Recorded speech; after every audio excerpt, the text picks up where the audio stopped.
Hey everybody, this episode is brought to you by our very own Relationship Theory. Subscribe to Relationship Theory at youtube.com/relationship theory or click the link at the top of the episode description and I will see you there along with my lovely wife. Everybody, welcome to another episode of Conversations with Tom. I am here with the absolute legend, Richard Dawkins, and we are going to be talking about his latest book, Outgrowing God, and hopefully a whole bunch of other things. You've written such a library of seminal works that revolve around rationality, the pursuit of truth, secularism as a power for good, and wanted to dive into something that I'm particularly obsessed with, which what is the advantage of truth? Why do you think it's so important for people to start there? From an evolutionary point of view, I think that truth probably helped you to survive. I mean, you need a realistic assessment of where the lions are, where the waterhole is, and all that kind of thing in our ancestral past. Today, I think it's perhaps even more important, where we're actually assailed by political leaders who believe in alternative truth, where they actually want to distort truth for their own purposes. So I think that truth is the biggest weapon against demagogues, and demagogues are one of the things we have to deal with today. So in a world where truth is routinely distorted, where you get social media rabbit holes where people can create that sort of echo chamber around themselves, how do people, because I don't know that everybody ends up there on purpose, to be quite frank. So how do you recommend people approach thought or thinking, or to make sure that they are on a path of rationality? I fear we all, to some extent, are susceptible to the echo chamber effect, and it's a thing we need to fight against, and I try to fight against it. Believe in evidence, believe in rationality. The organization that I'm a part of, which is the Center for Inquiry, which has merged with my own foundation, the Richard Dawkins Foundation, is all about rationality, all about skepticism, all about testing propositions for their truth. And so we have, for example, a lawsuit at the moment against homeopathy, which not only doesn't work, but cannot work. Define homeopathy. Okay, this is the pseudo-medical belief, it goes back quite a long way, that the way you treat a disease is by, or a problem, is by giving a very, very small dose of whatever the offending thing is. And by very, very small dose, I mean very, very, very small. I mean, they dilute and dilute and dilute and dilute and dilute, so much so that I think James Randi once calculated that they think that the more you dilute it, the more effective it becomes, which is crazy, obviously. And he calculated that for the most effective, according to them, homeopathic remedies, you would need a volume of water the size of the solar system with a single molecule of the active ingredient in it.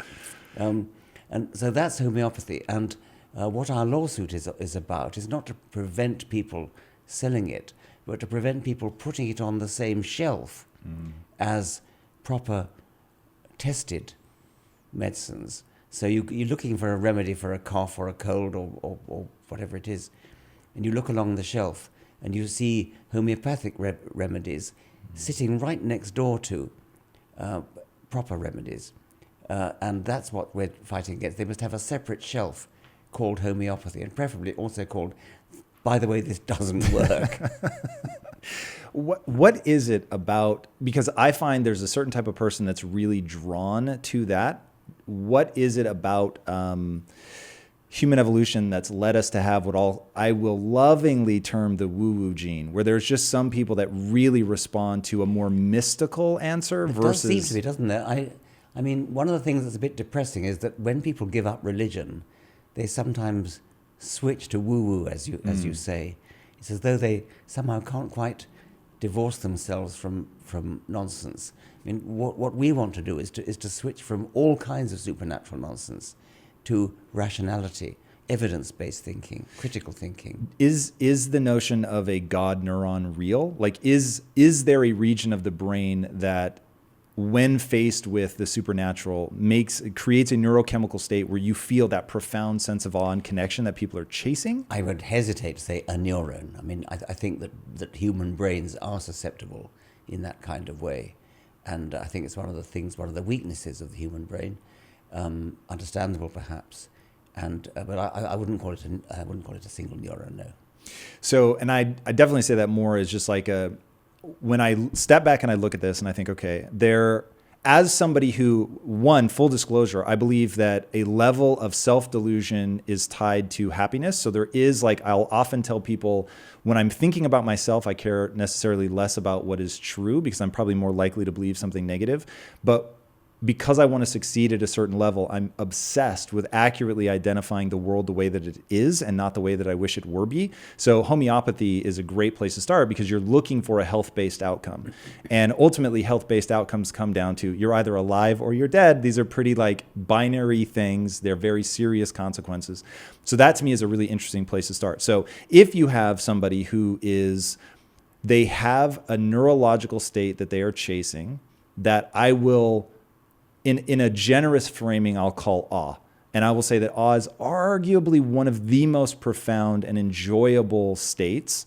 So if when I'm presented with this notion of, hey, there's this magical way to take this compound, dilute it, and it becomes almost like a divine moment, some magical, mystical thing that I can't explain happens, and that speaks to that sense of like connection and wonder that I have, which it doesn't with me, but I'm just saying, like, if I were to guess at what makes people go for that instead of Tylenol or, something that we know and can test and measure actually has an impact.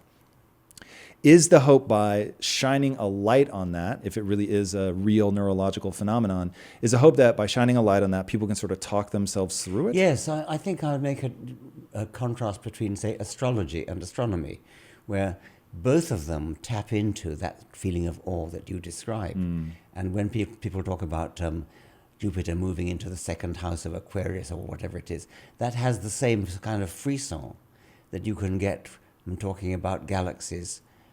And galaxies rotating and we moving around the galaxy.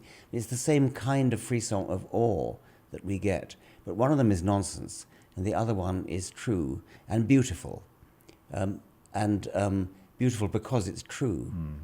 And so we want to promote the astronomy and everything like that, like evolutionary biology, like geology, like physics. These are all wonderful because they're true, but they are wonderful. And the thought that you can actually understand the universe in which we are and why life arose where it did and why it developed in the way it did, that is absolutely wonderful.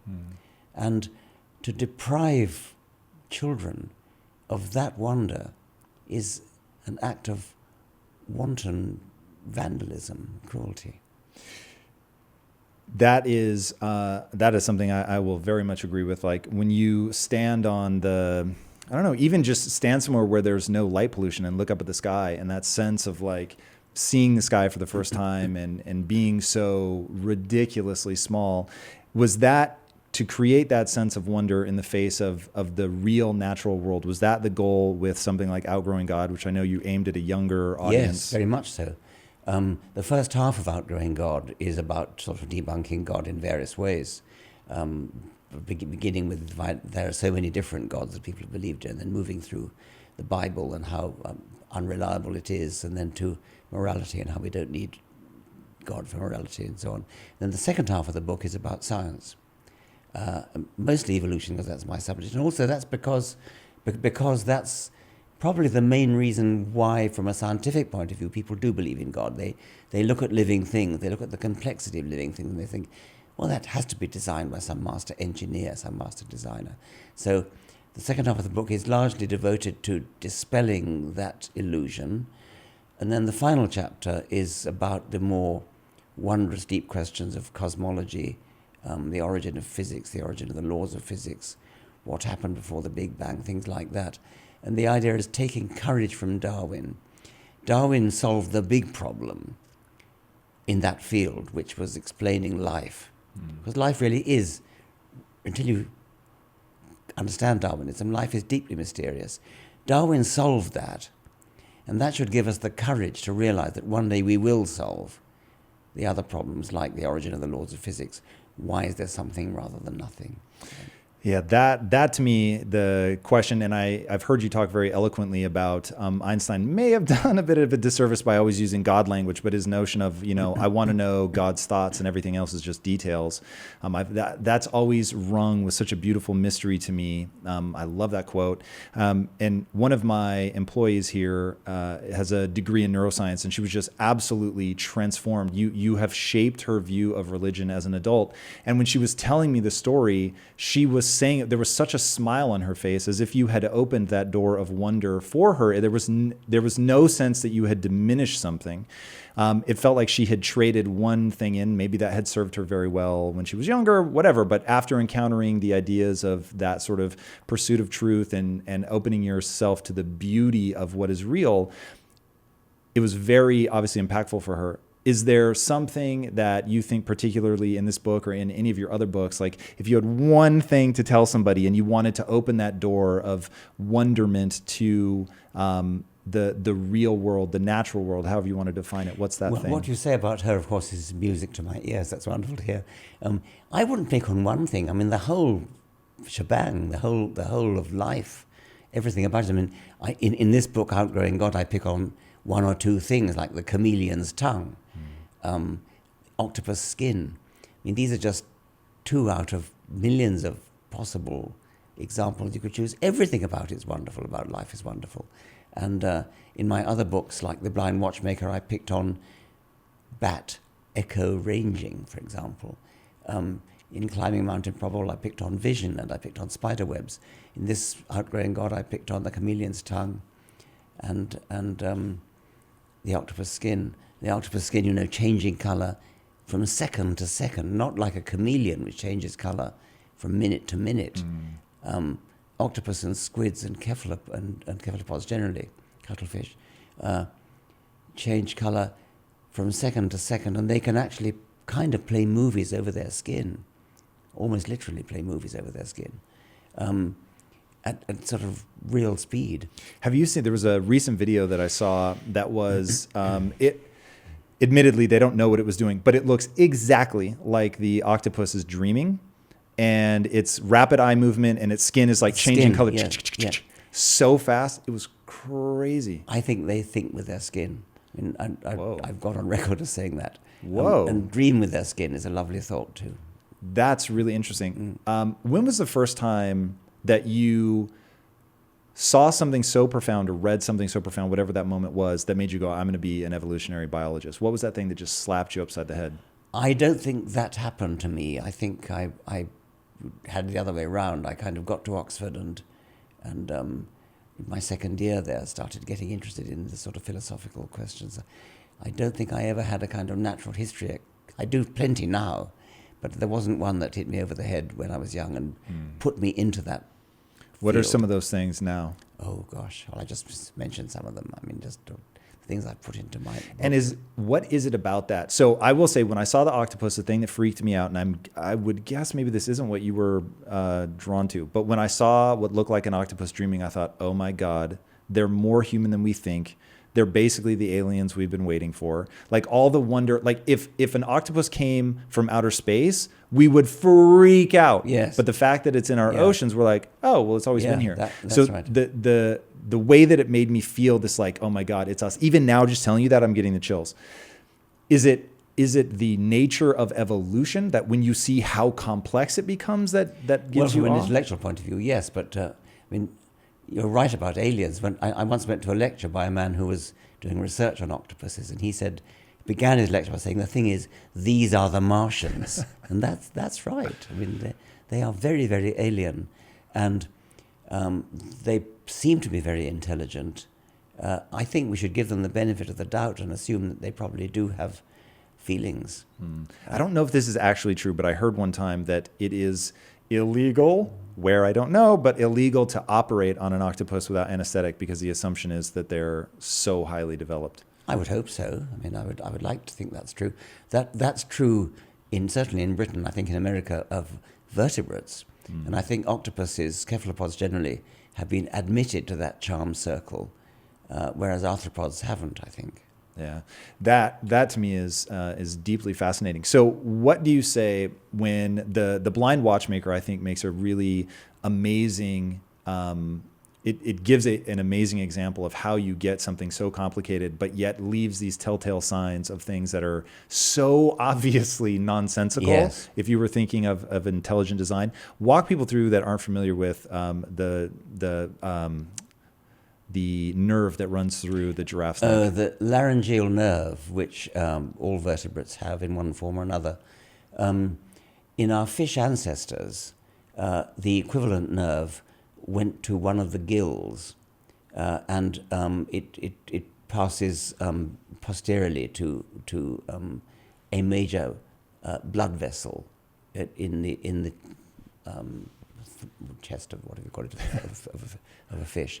When the fish started to evolve and develop a neck and became eventually mammals, the nerve started to get stretched in a detour, because once there was a neck, well, I start again. It starts in the brain, and in mammals it innervates the larynx, the voice box, and it doesn't go directly to the larynx. It goes straight past the larynx, down into the chest, loops around one of the main blood vessels in the chest, and then goes back up to the larynx, which is a detour. In a giraffe, it's a very, very big detour indeed.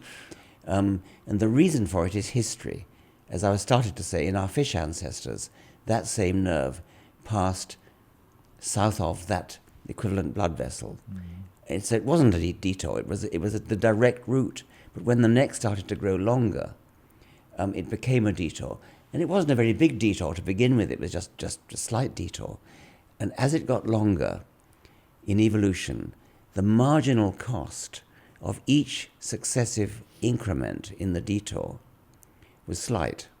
And so that it wasn't worth it to radically change the embryological process and jump the nerve over the blood vessel. That would have required a major rethink, so to speak, of the embryology. And so it just got longer and longer and longer and longer. And in the giraffe, as I said, it's absurdly long. So it's a wonderful example of how history explains what is obviously bad design. Yeah, that's it. What I love about that is when you think about how complex we are, the real temptation is to jump to, well, obviously there's thought behind this. Yes. It's so calculated. But when you start to see example after example like that, it really gets pretty fascinating. You don't really need them. I mean, it's a silly inference actually to say that it must have had a designer, because I think, as you said earlier, you've still got to explain where the designer came from, and so you haven't actually done anything when you said that there's a designer. It's a non-explanation. Yeah. What Darwin provided was a real explanation, which goes back to primeval ultimate simplicity, and then gradually increases the complexity over time. That's what you want, and that's what we've got. Do you have a mechanism, a metaphor that you use to really imagine time? I've heard you say, and I think this is so right, people just cannot conceive of how long a million There years are many. is. I mean, and they're all equally good, really. The one about making a clock be the whole of geological time. And humanity came on the scene 5 seconds before midnight, that kind of thing. Another one I like is you stretch your arm out and you say, the middle of my neck, my thigh, is the origin of life. And then my fingertip there is the present. And the dinosaurs don't come in until about my wrist there, maybe the middle of my palm. The dinosaurs are very recent compared to the time that it's been available. And humanity comes in at about near the end of my fingernail. And the whole of recorded history, the ancient Egyptians, the Babylonians, the Hebrews, the Greeks, the Romans, all of recorded written history is the dust in one stroke of the nail file.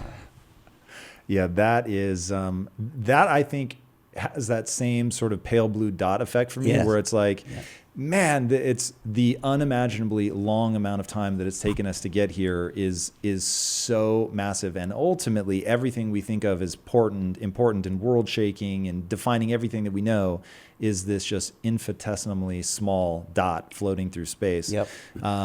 That is, that to me is really, really interesting.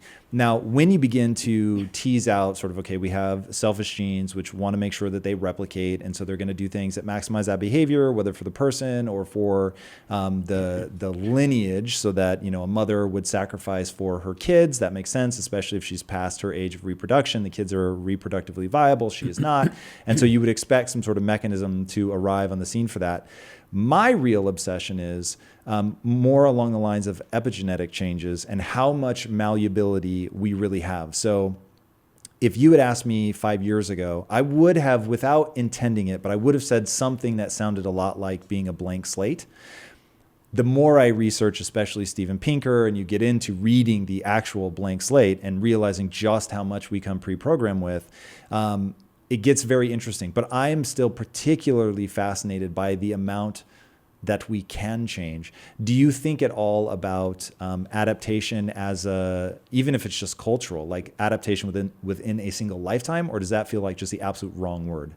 Well, I wouldn't use the same word, I think. I think it's very important, obviously, cultural adaptation is very important, but it comes about through such a different mechanism than Darwinian adaptation that it's important not to confuse them. Like you, I greatly admire Steve Pinker's Blank Slate, and Matt Ridley has written a similar book, which I recommend to you. Nature via Nurture, it's called. So I think that for partly political reasons, nature is underestimated. I mean, I think there's a kind of political pressure. How so? Well, it's becoming unfashionable to suggest for one single moment that there might be genetic differences between male and female, for example. Right. I mean, you get tarred and feathered if you say that. Yeah. And obviously, cultural influences are immensely important, but so are hormonal influences, and you can't really deny that. And there is a kind of tendency for political reasons to attempt to downplay the importance of biological Have you, by any chance, this is an outside shot, this does not strike me as your kind of book, but have you read the book A Billion Wicked Thoughts? No. Say it again? A Billion Wicked Thoughts. Richard Dawkins, you must read this book. Okay. It is salacious, to say the least. Yes. But it was basically these Google engineers who said every time you try to study sex, you can't get real results because people are going to lie. They're uncomfortable about it. So even if you say, this is all anonymous, don't worry, you know that people are going to hedge their bets. And then these two engineers thought, wait a second, there's actually been the largest experiment on human sexuality ever done already, and it's called the internet and anonymous searching. But you can actually tie it back to certain amounts of data. So they went through, I don't know how many millions of searches, and they began to just group things. This had a profound impact on me. So I know you don't know a lot about what we do at Impact Theory, but we're a media company. So ultimately our goal is to make film and TV. But I want to make film and TV that help shape culture so that people begin to think in a certain way that will empower them and make their lives more fulfilling. Long story. So when I'm reading this book and I'm seeing the profound difference between what men search for as far as porn goes and what women search for, it is crazy. And they took, passages of males describing sex in like basically smut books, and then women describing sex in their version of erotic novels. It is the exact same act. It is hysterical, the difference. And it was one of those where I was like, the differences aren't slight, they are massive. And so that was one where I was just like, as a person who makes film and TV, you must know your demographic, because the way the brain responds to stimulus is so different from men to women. And people can tar and feather me all they want. It's just like, that's just naked in the data. Yeah. So I'm not saying one is better than the other. I'm just saying they are very different. Wasn't it Google where somebody was sacked for? James Damore. Yeah. That whole thing, look, I think ultimately this all flips. And so here's the good news. The position that myself and my wife and co-founder are in, it's like, we want to help and we want to impact people, but we're not beholden to anybody. We're self-funded, blah, blah, blah. So for us, our thinking is the only way forward is the one that is real. And whatever real is, then we need to get to real. Now, I personally think that the only thing that's really interesting is when you get into differences, it's going to be at the tails, right? If you're thinking of a bell curve. So sure, at the tails, there's a lot of difference. It's a lot of fun.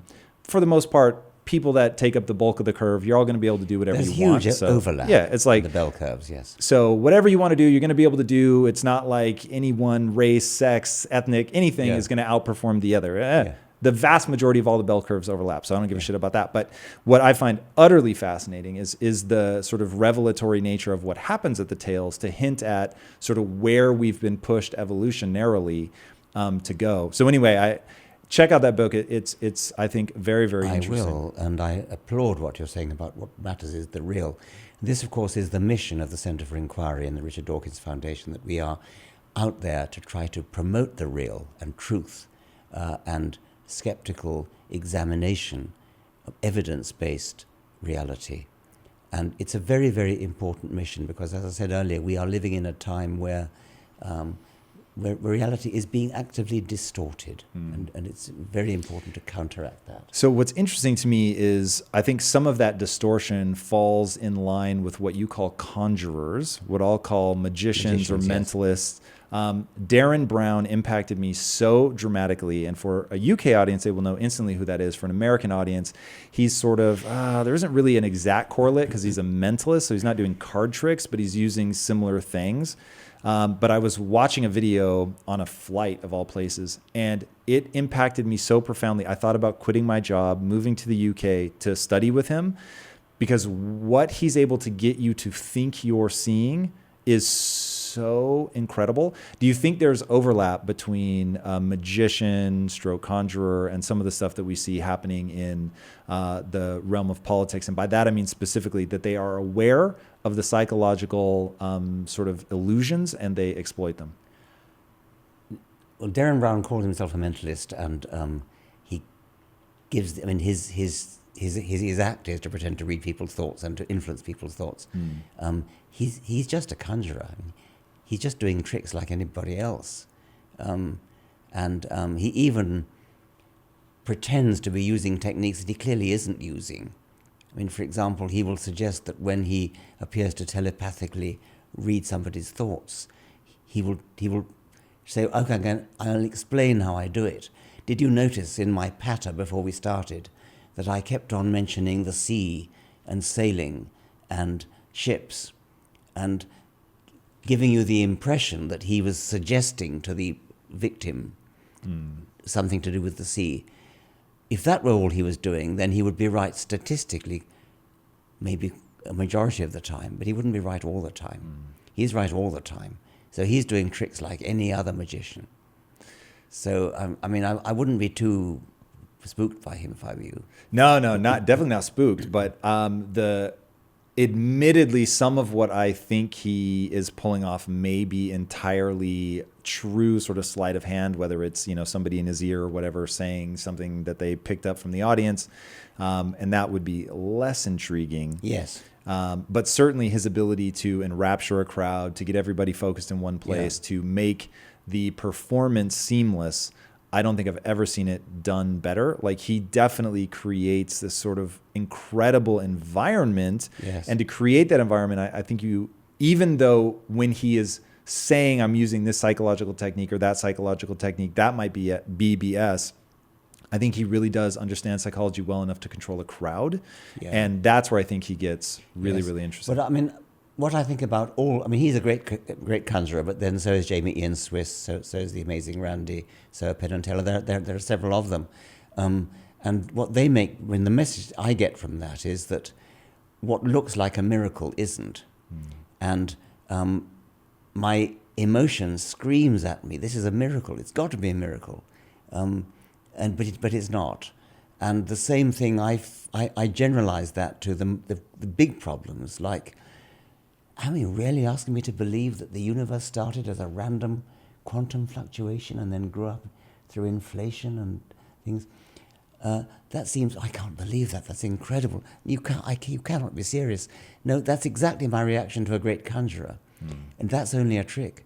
Well, in the same way, the universe starting from a random quantum fluctuation and nothing annihilating itself and becoming something, whatever it is, that's equally hard to believe. And the fact that conjurors can fool you gives me the confidence to say, because that's a trick, and there really is a scientific explanation for that, we should not lose confidence in the ability to explain the origin of the universe by science. I'm not saying that's a trick, of course I'm not, that's another matter entirely.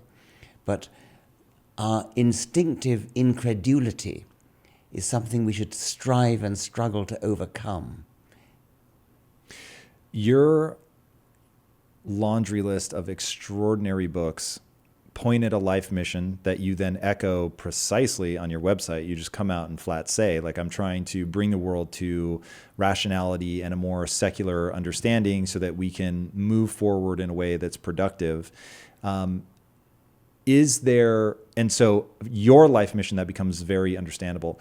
Is there a way that you think the specific things that you touch on from an evolutionary biological perspective become usable in somebody's day-to-day life? So take me, I'm not an evolutionary biologist, but I use these things tremendously. Like when I think about demographics and I think about telling a story, I need to understand the differences in my audience, where somebody is developmentally when they're a child, where they are as an adult, where they are as a male, as a female.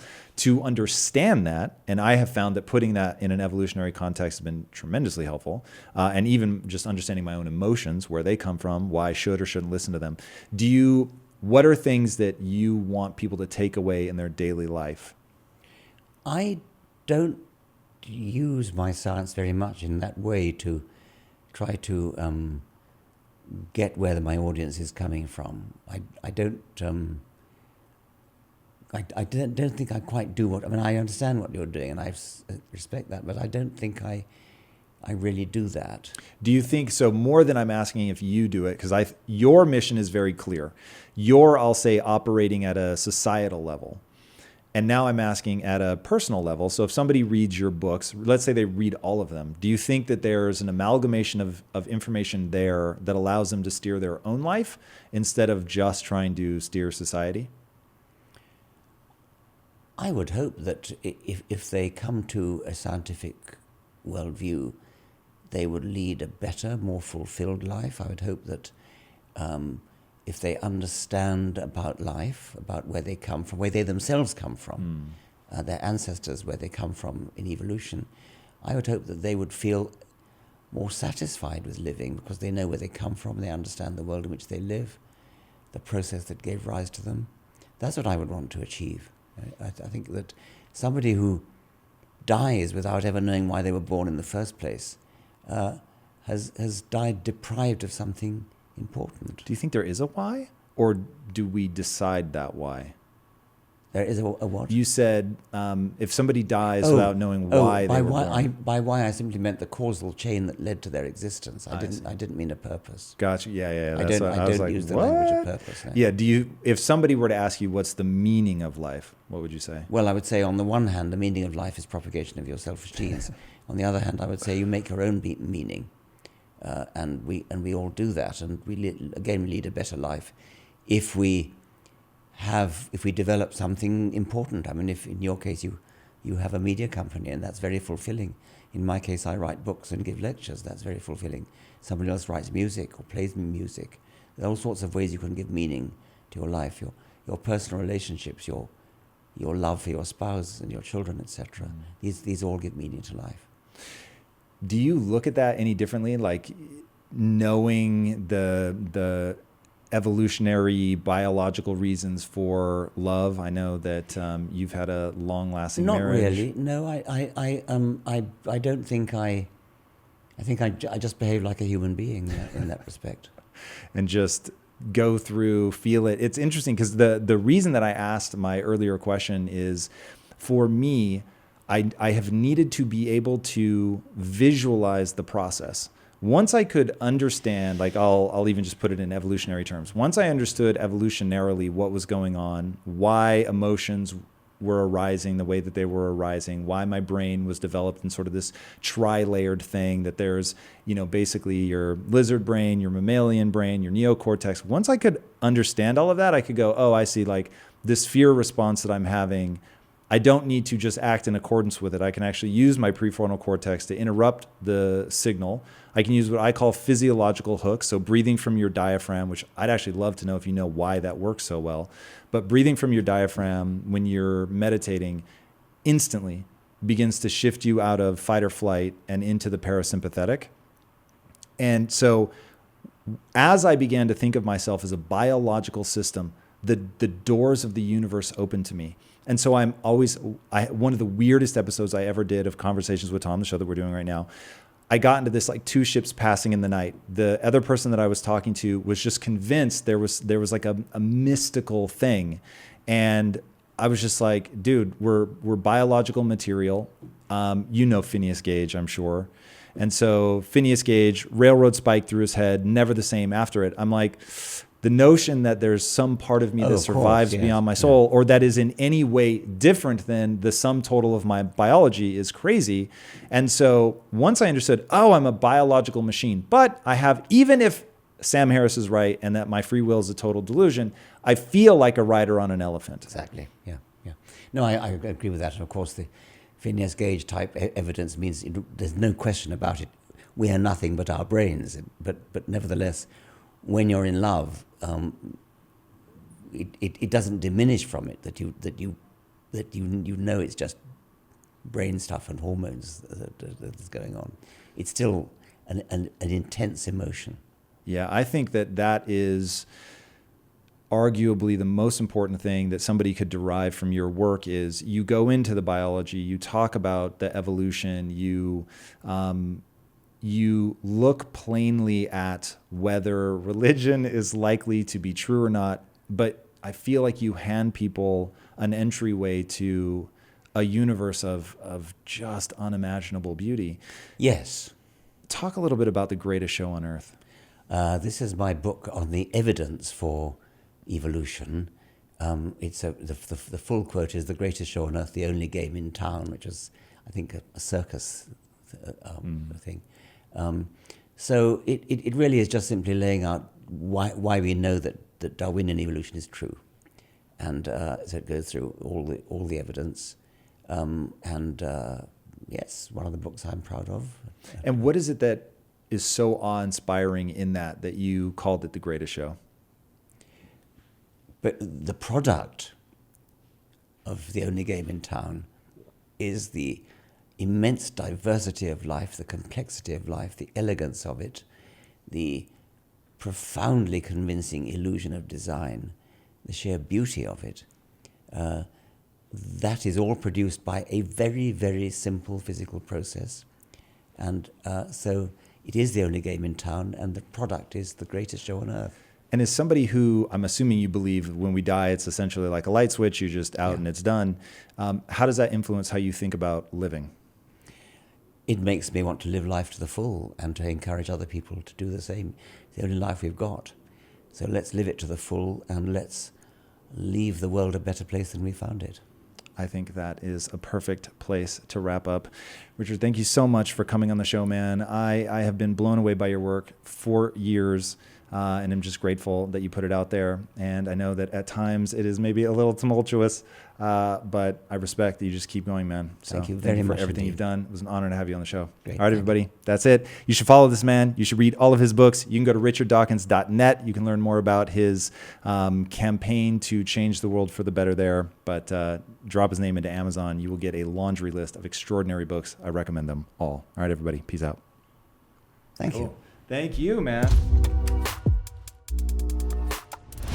All right, how do you know when it's time to break up? Will having kids ruin your dreams? Why can't you control that ugly jealousy? When do you know if it's time to move in or get the hell out? These are just a few of the no holds barred, no BS conversations we'll tackle on the new YouTube channel, Relationship Theory. Along with my wife, the lovely and talented Lisa Bilyeu, we'll bring our 20 years of experience juggling our entrepreneurial aspirations while maintaining a strong relationship through all the obstacles that have smacked us in the gut, walloped us upside the head on a daily basis. It's just as hard to maintain a relationship as it is to build a successful company, maybe even harder. but it is well worth it, certainly more worth it than building a company. And if you can't maintain a healthy relationship, then there's no way you're going to be able to thrive in your business environment. It's absolutely impossible. We might be thriving now, but it wasn't always the case for us. We had to deal with family pressure, financial struggles, and a never-ending stream of obstacles. And just when you think one problem has been solved, 10 others are going to slam right into you. And let me tell you, if you can't deal with the inevitable struggles that are coming your way, there's no way that you're going to stay together. Like most of our success, we've gotten to where we are by making a lot of mistakes and learning along the way. And now, through relationship theory, we're sharing everything that we've learned. Lisa and I will tell you that if you want to stay together, you better open up or shut up. We'll also share some secrets on how to keep the sexual spark alive and practical tools to help you stop fighting. For anyone that wants to improve their relationship or get ready to have one, this show is for you. So if you want to level up on your relationship game, boys and girls, you need to watch and subscribe to Relationship Theory at youtube.com/relationship theory, or click the link at the top of the episode description. Take care and be legendary. We are now hackable animals, that we have the technology to decipher what you think, what you want, to predict human choices, to manipulate human desires in ways which were never possible before.